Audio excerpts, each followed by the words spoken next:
enough chicane for Kyle Wyman, who's clearly faster in that section, to really make a dent in this, as Troy Herfoss needs this to be super clean. Slides it a little bit going in. He made a mistake. He did. He looks over his shoulder. That's too bad.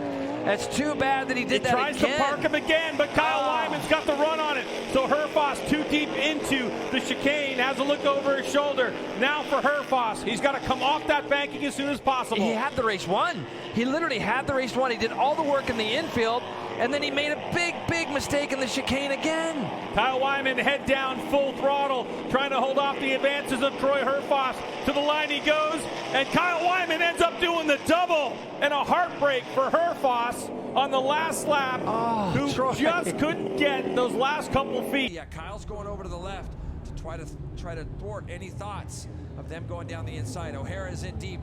Rispoli trying to go up underneath O'Hara for third. All 5 of these riders with tons of flat track experience, no electronics on these motorcycles. It's all done with the right wrist. Has Kyle Wyman done enough?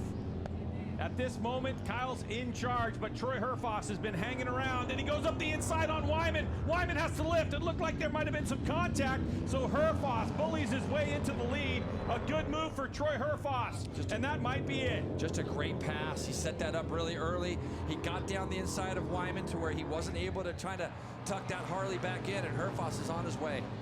So Troy Herfoss makes the move, able to move Wyman and gain that couple tenths of a second. As now the corners are running out. Here comes Herfoss. Into the final corner we go. And he's got a couple bike leg lead. For the 33, he's trying to square it up, but it's going to be Troy Herfoss who comes across the line with the big win here at Circuit of the Americas in our first Mission King of the Baggers race.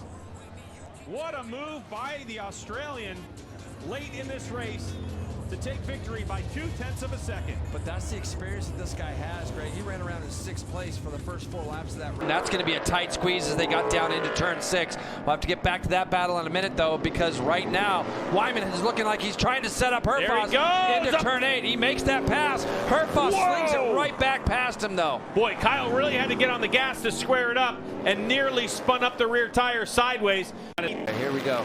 No electronic riding aids for these riders. You can see Herfoss spinning the wheel on the drive. Kyle Wyman deep in the draft. This is a huge opportunity if Kyle can get up the inside of him. He's there. You can see he's past him, but can he get it slowed down and can he get it turned? So Wyman takes over the lead, but he's a little wide. Herfoss trying to turn it up the inside. They nearly go side by side. So for the moment, the nod is going to go to Kyle Wyman.